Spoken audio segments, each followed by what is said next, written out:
Yang dulu-dulu ini belum pernah ada ini. Jadi ini terobosan yang cukup berarti oleh Bapak Presiden Jokowi. Sederhananya redistribusi itu yang belum dikelola atau yang dimiliki oleh masyarakat diberikan oleh pemerintah. Sementara yang legislasi itu adalah yang memang misalkan sudah 2 turunan, 3 turunan mereka mengelola itu belum ada suratnya di situ mungkin.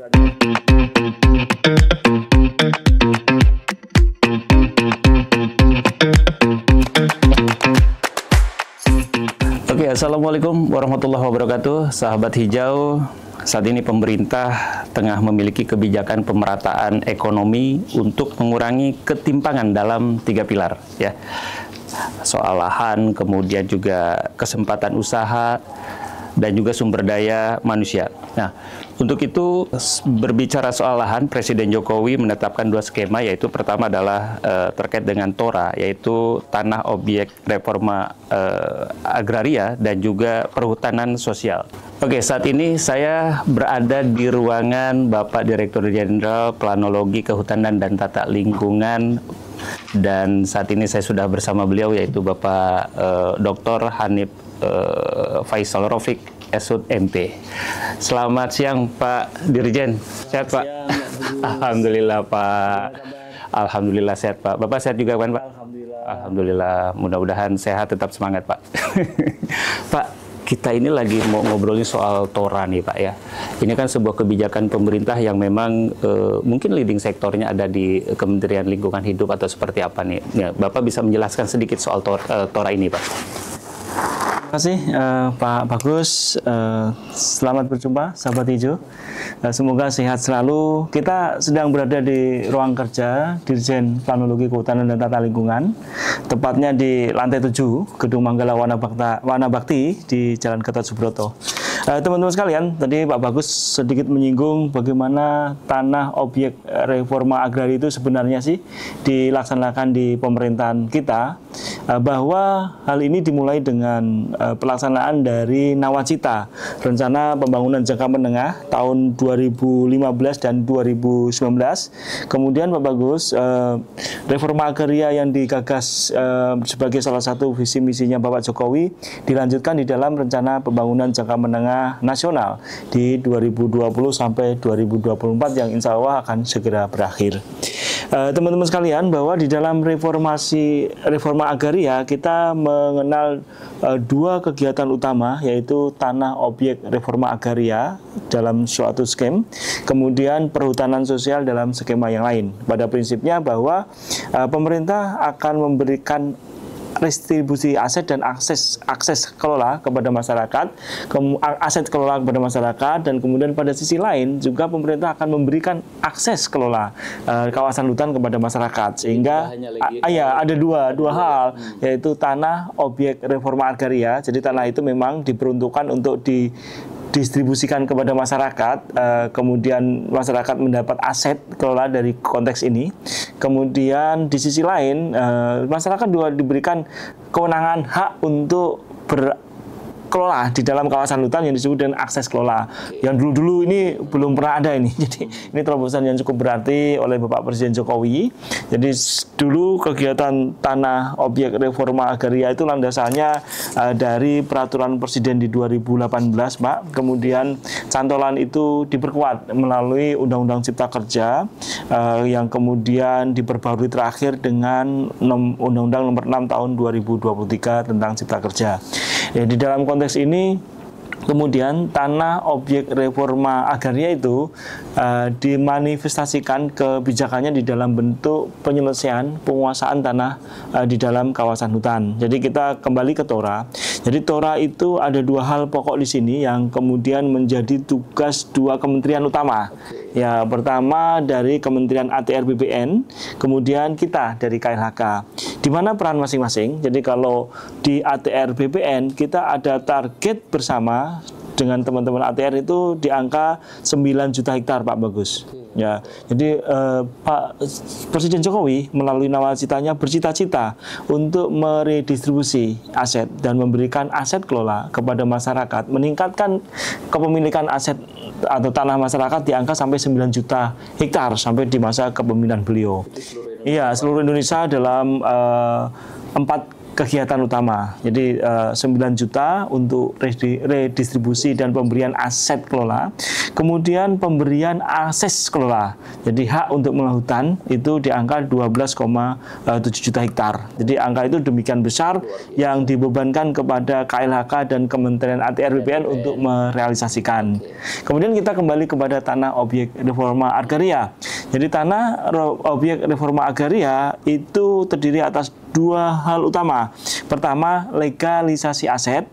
Kedua, redistribusi aset. Jadi legalisasi aset, tadi kan jumlahnya target tanah objek reforma agraria kan 9 juta hektar untuk masa pemerintahan beliau, itu terbagi atas 2. Jadi 4,5 juta hektar itu berupa legalisasi aset. Ya. Kemudian yang kedua, 4,5 juta lagi adalah redistribusi aset. Jadi ada melegalkan aset yang punya mereka, yang memang punya mereka beneran tapi belum dilegalisasi. Kemudian ada yang sebenarnya hak mereka yang harus diberikan kepada mereka yang disebut dengan redistribusi aset. Jadi 4,5 legalisasi aset dan 4,5 redistribusi aset. Sederhananya redistribusi itu yang belum dikelola atau yang dimiliki oleh masyarakat diberikan oleh pemerintah. Sementara yang legislasi itu adalah yang memang misalkan sudah 2 turunan, 3 turunan mereka mengelola itu belum ada suratnya di situ mungkin. Oke. Jadi dari legalisasi aset yang seluas 4,5 juta hektar tadi bentuknya adalah sertifikasi tanah rakyat atau PRONA. Jadi program PRONA yang diemban oleh teman-teman ATR BPN itu juga cukup besar, itu 3,9 juta hektar. Bayangkan aja kepemilikan tanah masyarakat kan rata-rata 0,1, 0,025 gitu. Jadi kita bisa membayangkan berapa puluh ribu, ratus ribu sertifikat yang harus diproduksi oleh teman-teman ATR BPN untuk mencapai target yang dicita-citakan di masa pemerintahan Pak Jokowi. Kemudian sertifikasi tanah di satu sisi, kemudian pada legalisasi aset ada juga yang disebut dengan tanah transmigrasi yang belum bersertifikat. Itu aja 0,6 juta hektar, hampir 600 ribu hektar yang belum bersertifikat. Jadi legalisasi aset itu 2 sasarannya. Pertama, tanah-tanah masyarakat yang jumlahnya 3,9 tadi. Kemudian tanah transmigrasi yang belum disertifikat juga itu sebelah 600 ribu hektar. Itu semuanya menjadi target kinerja Kementerian ATR BPN. Nah, kemudian redistribusi aset. Jadi ada 2 tadi ya, mulai dari legalisasi dan redistribusi. Legalisasi 4,5, redistribusi 4,5.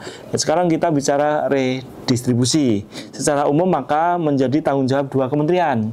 Lagi-lagi 2 kementerian. Nah, ini kalau yang legalisasi tadi penuh Pak ATR BPN, yang di redistribusi dibagi 2, kita dan mereka bersatu padu.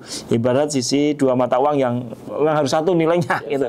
Gambar Garuda, satu gambar angka gitu. Jadi tidak boleh kemudian saling bergontok-gontokan, tidak boleh kita kemudian bersilang sengkarut terkait dengan pengelolaan aset yang sebenarnya satu spasial, satu poligon. Nah, ini yang kemudian secara intens kami dengan ATR selalu melakukan rapat-rapat koordinasi.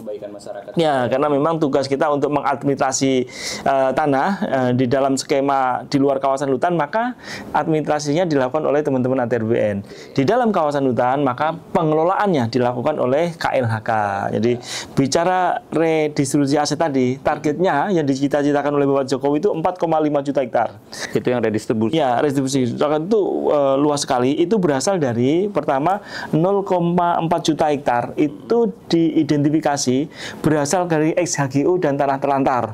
Dari HGU-HGU yang tidak diperpanjang, kemudian tanah-tanah terlantar dengan beberapa kriteria yang dimaksudkan sesuai dengan peraturan Menteri ATR BPN, itu 0,4 juta hektar itu akan didistribusi, diredis, dibagi-bagi ke masyarakat. Artinya masih ada Pak lahan-lahan yang memang HGU. Sampai sekarang itu belum tercapai sepenuhnya mestinya ya. Jadi masih banyak HGU yang belum dikerjakan seluruhnya, dan itu atau HGU yang sama sekali ditelantarkan karena tidak diperpanjang dengan berbagai macam kondisi. Nanti itu kewenangannya ada di ATR BPN. Kemudian itu luasnya 0,4 juta atau 400 ribu hektar. 0,4 juta atau 400 ribu hektar. Itu target yang berdasarkan identifikasi kami dengan ATR. Kemudian sisanya dari 4,5 dikurangi 0,4 berarti 4,1 juta hektar. Nah, itu benar-benar retribusi yang berasal dari kawasan hutan. Nah, jadi melalui pelepasan kawasan hutan dengan berbagai macam skema, mulai dari pelepasan kawasan hutan melalui revisi tata ruang, atau melalui perubahan parsial kawasan hutan, atau melalui adendum dari PBBH yang arealnya merupakan non kawasan hutan, atau melalui perubahan batas kawasan hutan, atau melalui tata batas kawasan hutan. Jadi ada paling tidak 6-7 skema untuk menyelesaikan distribusi aset tanah masyarakat yang berasal dari kawasan hutan. Jadi benar-benar nih kawasan hutan yang kemudian oleh Bapak Jokowi, karena memang masyarakat sudah pelihara cukup lama, 20 tahun dan seterusnya, ada existing bangunan dan seterusnya, itu diminta Pak Jokowi, ayo serahkan ke masyarakat. Karena memang porsi kepemilikan tanah ini masih terlalu jomplang, sehingga korporat dengan jumlah yang sedikit menguasai sangat banyak tanah kita, masyarakat yang banyak tanahnya, mungkin ada yang belum punya tanah. Jadi itulah yang dimaksud dengan nawacita yang digagas oleh Bapak Jokowi. Jadi ini memang betul-betul pemerintah itu pro kepada rakyat terkait dengan kepemilikan hak tanah tersebut, Pak, ya. Karena masih banyak juga di beberapa daerah tadi terjadi konflik agraria gitu kan, persoalan tanah-tanah yang sudah sebenarnya ditata atau dikelola oleh masyarakat, belum ada legalisasinya gitu kan. Nah, inilah sebenarnya solusinya, Pak, ya. Ya, selama ini begitu masyarakat berada berokupasi ataupun apapun namanya di dalam kawasan hutan, maka kedudukannya secara hukum sangat lemah.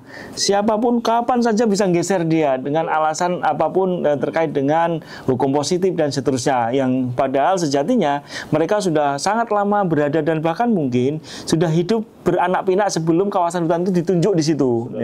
Iya, udah kayak kan suku Baduy gitu, sebelum ditetapkan hutan ini sudah tinggal di sana gitu. Suku apa di suku yang lain Pinang gitu juga seperti itu, sehingga Pak Jokowi merasa ini keadilan harus dibangun, pemerintah negara harus hadir bersama masyarakat, hak asasi masyarakat yang paling asasi dalam bentuk tanah harus dibela. Sehingga dengan demikian maka Bapak Jokowi waktu itu tahun 2018 sebenarnya sudah mengeluarkan peraturan presiden terkait konteks ini, tapi memang eksekusinya tidaklah terlalu sederhana. Jadi eksekusi ini masih memerlukan waktu, memerlukan regulasi yang lebih kuat, sehingga melalui Undang-Undang Cipta Kerja nomor 6 tahun 2023 ini diwadahi, sehingga asas legal kita untuk mengeksekusi pendudukan masyarakat di dalam kawasan hutan itu sudah clear.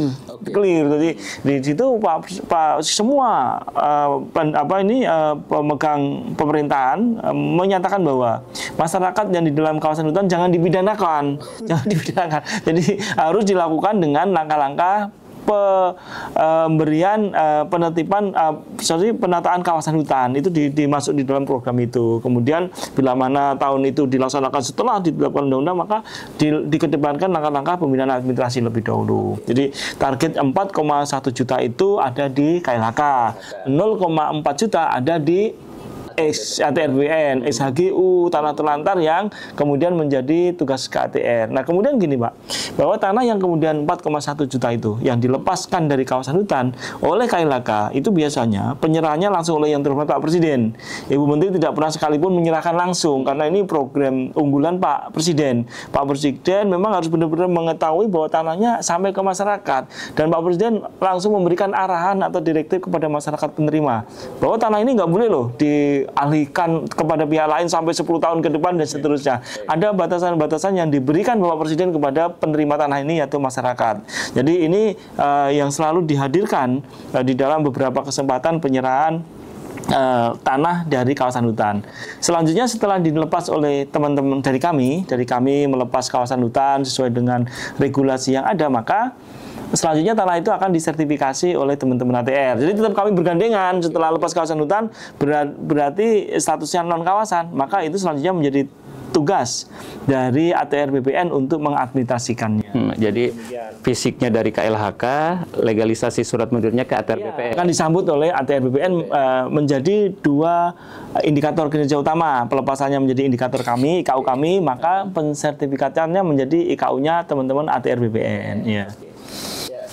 Sobat Hijau, kita juga pengen tahu nih sejauh mana selama beberapa tahun ini progres atau ya target dari KLHK dalam proses program Tora ini. Ya, udah berapa persen Pak target yang dicanangkan oleh pemerintah dari 4,1 atau 4,1 juta hektar itu, Pak?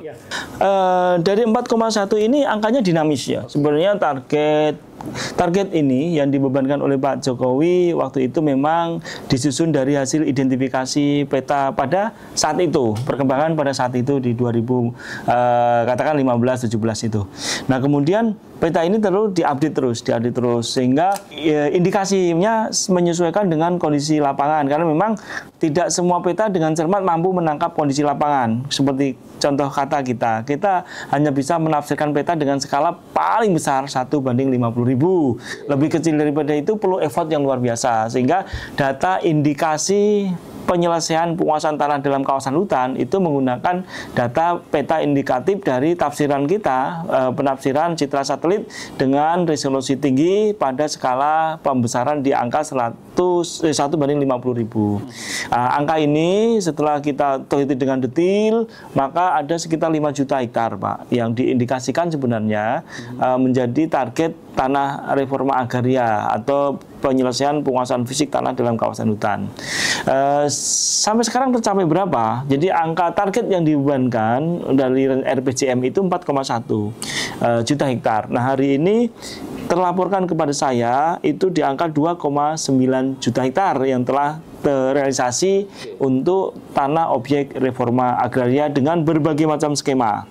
Jadi 2,9 juta ini telah disampaikan kepada masyarakat menjadi tanah bukan kawasan hutan yang untuk selanjutnya akan diadministrasi oleh teman-teman ATR BPN. Artinya sudah dilepas gitu? Ya, sudah dilepas dari kawasan hutan. Itu kalau di persentase ya kurang lebih 70% lah. 70% lebih dikit. Jadi 2,9 juta hektar. Ini meliputi apa aja, Pak? Jadi ada beberapa skema pelepasan kawasan hutan. Yang pertama adalah proses realisasi non-existing. Jadi ada 1.600.000 hektar. Jadi non-existing itu berupa hutan produksi konversi yang tidak produktif, Pak, yang diusulkan oleh pemerintah. Non-existing itu artinya bangunannya tidak ada. Jadi baru rencana saja sudah boleh dilepas. Itu dilakukan terhadap areal indikatif yang telah diberikan oleh Bu Menteri terkait di hutan ini ada 5 fungsi ya. Fungsi hutan konservasi, fungsi hutan lindung, hutan produksi terbatas dulu, kemudian hutan produksi tetap, dan hutan produksi konversi. Nah, hutan produksi konversi inilah yang menjadi salah satunya target reforma agraria tanpa perlu adanya terbangun lebih dahulu. Jadi meskipun tanah kosong aja yang tidak produktif boleh diusulkan oleh pemerintah provinsi, pemerintah kabupaten dengan kriteria yang diatur. Artinya pemerintah daerah itu berperan serta atau aktif untuk mengajukan itu, Pak? Sepertinya di dalam konteks regulasi kita justru palunya ada di harus dimulai dari kenapa? Dari pemerintah provinsi dan kabupaten, karena mereka yang punya masyarakatnya, mereka yang punya kewenangan mengatur masyarakatnya. Nah, kita mempunyai kewenangan tusi di dalam pengaturan hubungan masyarakat dengan hutan. Masyarakat yang ada di Pemprov, Pemda, Pemkab, hutannya ada di kita, sehingga di dalam regulasi maka pengusulannya selalu diawali oleh Bapak Bupati melalui Pak Kepala Desa. Nah, itu target yang terrealisasi 1.660 hektar itu sudah terrealisasi. Kemudian realisasi existing itu sudah ada barangnya, Pak, ada bangunannya, ada jalan, ada apa, itu kita keluarin. Oh, berarti yang sudah terbangun gitu, infrastruktur dan lain sudah dalam di kawasan hutan. Nah, itu kita keluarin karena memang dimandatkan di dalam regulasinya itu. Ya, itu angkanya 1,3 juta hektar. Nah, ini posisinya saat ini sudah menjadi areal penggunaan lain. Itu meliputi pengurangan areal perusahaan PBBH, dulu namanya HPHTI, kita kurangi untuk masyarakat. Kemudian ada perubahan batas dari yang tim inver. Jadi untuk melaksanakan TORA, pemerintah membentuk tim inventarisasi dan verifikasi di tingkat provinsi yang diketuai oleh Kepala BPKHTL. ATR BPN juga punya tim yang sama, namanya tim GTRA, Gugus Tugas Reforma Agraria. Jadi dua tim ini, Pak, harus padu. Tim Inver PPTKH dari KLHK harus padu dengan tim GTRA dari ATR BPN. Karena pada saat tim Inver PPTKH bergerak, itu di dalamnya ada ATR BPN untuk bersama-sama mendiskusikan apakah areal ini layak dilepas sebagai APL untuk masyarakat atau tidak. Setelah dilepas, maka tim gugus tugas reforma agrarian ini akan menyambut menjadi tugas administrasinya. Nah, sementara di KLHK sendiri sebenarnya tupoksi dari program TORA ini ada di Kedirjenan Bapak ya, di planologi ya? TORA ini pada bicara redistribusi aset tadi, itu ada di Kementerian di Direktorat Jenderal Planologi Kehutanan dan Tata Lingkungan, tepatnya di Direktorat Pengukuhan Kawasan Hutan. Nah, ini yang kemudian menjadi lead bersama-sama dengan Kementerian Ekonomi, Kementerian Koordinator Bidang Marves untuk mendiskusikan ini. Jadi secara organisatoris di tingkat pusat ada namanya tim pelaksana Inver PPTKH di bawah Menteri. Di bawah Menteri, komandannya Menteri lah yang akan mengarahkan ini areal boleh dilepas dan tidak boleh dilepas.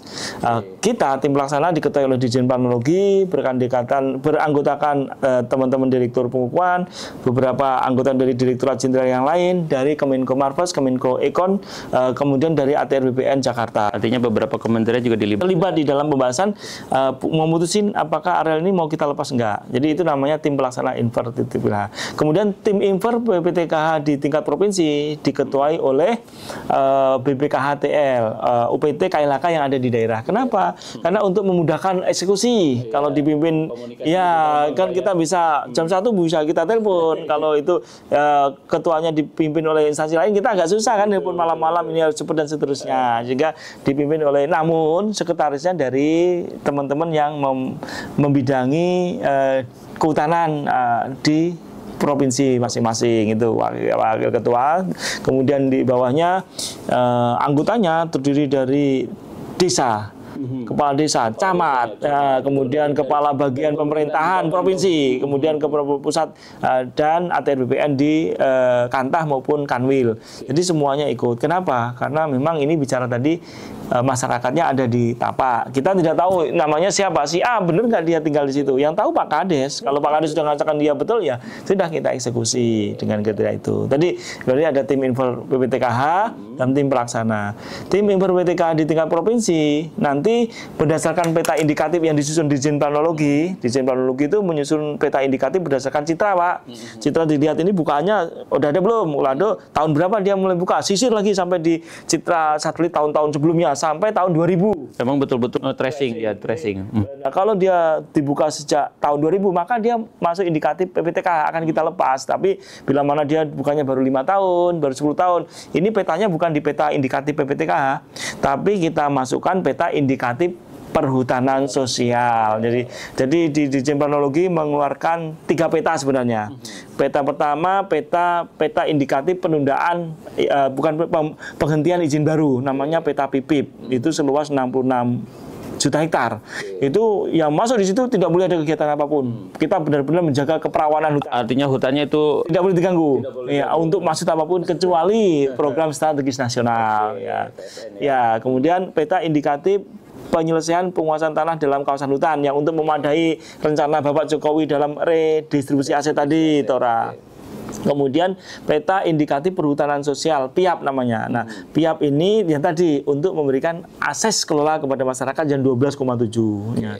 Jadi di peta PIPIP kita menandatangani 66 juta hektar lebih harus dilindungi. Kemudian tidak boleh diganggu karena perawan primer. Kemudian kedua, peta indikatif PPTKH itu sejumlah 5, sekian juta hektar. Itu untuk alokasi untuk diredistribusi untuk masyarakat. Kemudian peta indikatif perhutanan sosial seluas 13 juta bahkan hektar. Itu habis 14 juta hektar. Kita alokasikan indikatif untuk bisa ditempuh perhutanan sosial. Peta indikatif tersebut, Pak, semuanya kita distribusikan ke daerah untuk dicermati. Tapi masyarakat bisa mengakses itu? Masyarakat bisa langsung mengakses melalui UPT kami, melalui portal kami, sistem informasi geospasial KLHK, ataupun di portal-portal Dirjen PKTL yang nanti akan dipandu menuju ke sana. Jadi itu akses terbuka. Jadi memang peta ini kemudian harus didistribusi sampai di stakeholder di operasional di provinsi. Nah, kemudian berdasarkan peta itu maka Pak Bupati mengusulkan kepada kita. Tapi sebelumnya, karena ini peta kan tidak semua tahu Pak, maka teman-teman melakukan sosialisasi ke seluruh kabupaten kota di seluruh Indonesia. 514 kabupaten itu hampir ke sapu bersih sudah dilakukan sosialisasi. Mungkin kurang-kurang hampir 100-an aja lebih gitu ya yang akan dilaksanakan di tahun ini. Nah kemudian setelah disosialisasi, maka Pak Bupati akan mulai mengajukan usulan berdasarkan usulan kabupaten, desa kabupaten langsung ke tim Infobetika di provinsi langsung sampaikan ke kami. Oke, ya Sobat Hijau, kita juga pengen tahu nih sebelum kita sudahi bincang-bincang kita hari ini, artinya masyarakat boleh berapa luas lahan yang diinginkan atau yang diboleh melalui program Tora ini? Ini kita langsung tanyakan aja kepada Pak Dirjen. Jadi kalau perusahaan kan Pak ratusan hektar boleh Pak, ya kan? Ini masyarakat ini dalam rangka yang memberikan tadi redistribusi, kemudian pengelolaan gitu kan. Berarti kan ada berapa luas gitu kan, bolehnya atau tidak bolehnya Pak? Sebenarnya bukan masalah boleh dan tidak boleh Pak Bagus. Ini KLHK mengurus kehutanan ini tentu berdasarkan kapasitas dan kapabilitas dari pemohon. Melalui koperasi atau melalui tani atau melalui pribadi? Nah itu mungkin itu. Kalau itu melalui unit usaha atau badan hukum. Jadi kita mengenal badan hukum dan perorangan Pak kalau di kehutanan. Itu badan hukum itu bisa BUMD, BUMN, BUMS, kemudian bisa koperasi gitu. Kemudian kalau perorangan bisa BUMDes bisa Pak? Badan usaha bisa itu, makanya dilihat kapasitasnya. Kalau dia punya ke SDM yang cukup, uang yang cukup, ya tentu kehutanan akan memberikan hak kelolaan atau hak pengusahaan hutan ya, semacam itu kepada pemohon. Karena memang mengelola hutan itu tidak bisa oleh negara sendiri. Negara punya kemampuan berapa coba? Tetapi makanya hutan itu diberikan konsesi-konsesi kepada para pihak untuk bersama-sama mengelolanya. Sejatinya mereka adalah perwakilan kami untuk mengurus dan membisniskan hutan itu sesuai dengan kaidah-kaidah. Karena juga semuanya untuk hajat hidup mereka juga kan. Sehingga tadi kalau Pak Bagus, perusahaan boleh besar, bukan masalah boleh besar, tetapi bagaimana performa itu dinilai oleh tim yang memang kapabel di KLHK untuk menentukan luasan yang diberikan kepada salah satu pemohon penggunaan atau akses pemanfaatan kawasan hutan atau akses hutan. Nah, kalau Tora untuk masyarakat berapa luas? Nah, kalau Tora tadi kita kan mengenal pemanfaatan hutan oleh dua kelompok besar ya Pak, yaitu korporasi maupun perorangan. Nah, untuk perorangan itu luasannya paling dibolehkan ini juga tentu melandasi diri pada regulasi terkait dengan ATRBN. Jadi masyarakat itu hanya diberikan tanah kurang dari 5 hektar, tidak boleh lebih. Itu 1 KK 5 hektar.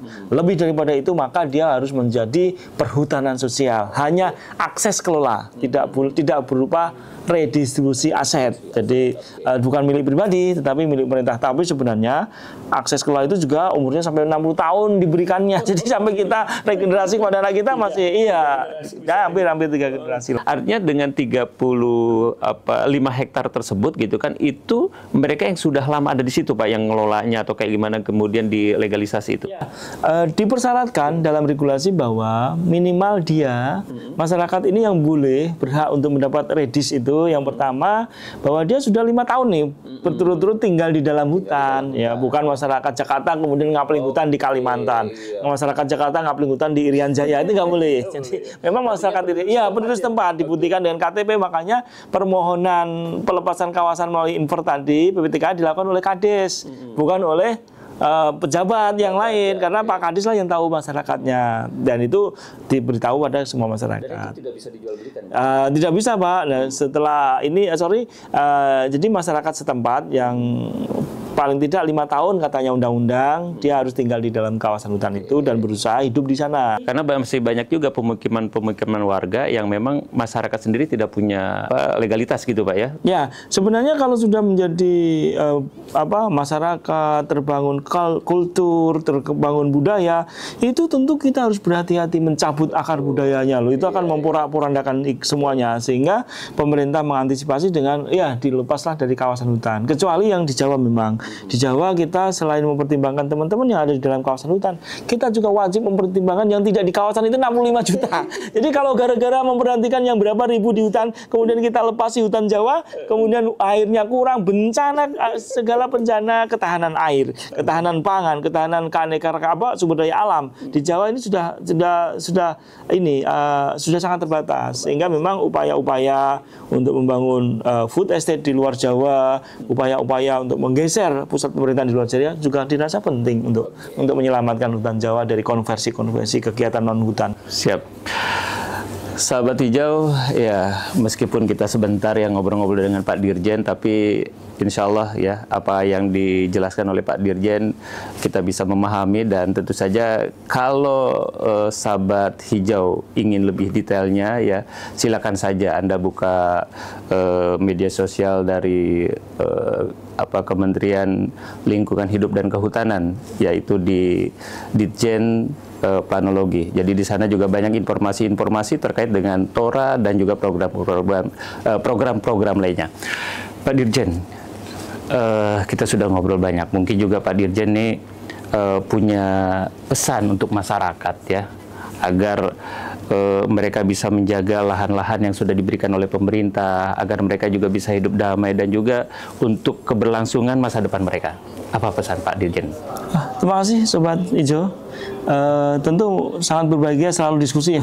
Kita sangat ingin selalu diskusi dan bicara banyak hal terkait bagaimana arahan kebijakan Kementerian LHK ini bisa terdistribusi ke tingkat tapak.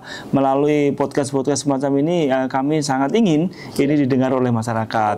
Ya, jadi saya rasa podcast ini perlu diperbanyak, perlu disebarluaskan. Saya minta tolong teman-teman yang mendengarkan podcast ini, apa Pak kalau di-share and like apa itu? Nah, tolong di-share lah subscribe, share atau disampaikan ke teman-teman yang lain. Ini Dirjen yang ngomong, ada saran Bu Menteri tentunya. Jadi dalam program TORA ini sekali lagi kami sampaikan bahwa mengelola hutan diperlukan gerakan semua stakeholder, semua pihak, pemerintah, provinsi, pusat, daerah, pihak swasta, masyarakat, NGO, badan usaha yang lain untuk bersama-sama mengelola hutan.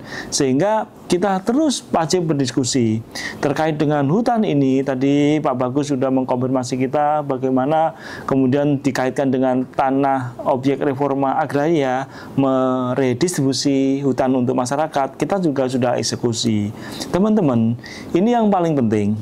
Kawasan hutan saat ini telah kami tetapkan hampir di angka 100% Pak Bagus. 2023 ini telah tidak batas. Kemudian kita juga telah mengakomodir konflik-konflik tenurial ini. Jadi pendudukan masyarakat yang dulu tidak pernah selesai ini sudah kita eksekusi.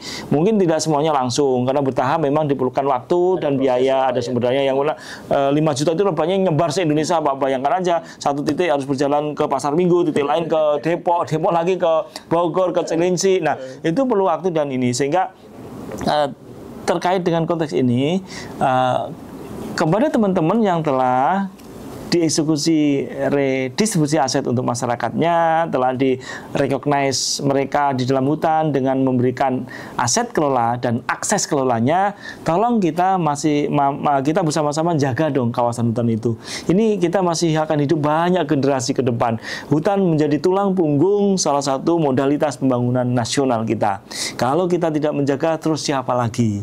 Kalau kemampuan kami tidak semuanya setiap hari bisa bersama teman-teman di lapangan, sehingga dengan demikian, ayo jaga hutan, tingkatkan legitimasi kawasan hutan dengan diberikannya TORA ini. Jangan kemudian TORA kita makin meluasi yang kita tabrak di hutan. Jangan. Ayo kita batasi hutan untuk kepentingan sudah cukup. Mari kita lestarikan hutan dengan segala aspek yang telah diatur oleh pemerintah untuk kelestarian kita, untuk kelestarian bangsa kita, untuk ketahanan negara kita terhadap semua kejadian geopolitik saat hari ini yang ternyata juga tidak terlalu bagus. Demikian teman-teman, selalu sehat, selalu senang bertemu, bercakap berdiskusi dengan teman-teman Sobat Hijau. Terima kasih. Ya, Sahabat Hijau, Terima kasih ya hari ini sudah mendengarkan dan menonton podcast kami. Dan tentu saja tadi ya like, share, and subscribe. Kalau perlu kita diskusi di komentar juga nggak apa-apa ya. Jadi berdiskusi di media sosialnya Dirjen PKTL, kami terbuka semuanya. Tentu saja ini adalah untuk memberikan pemahaman keterangan kepada publik. Terima kasih Pak Dirjen, sehat selalu, tetap semangat. Terima kasih. Wassalamualaikum warahmatullahi wabarakatuh.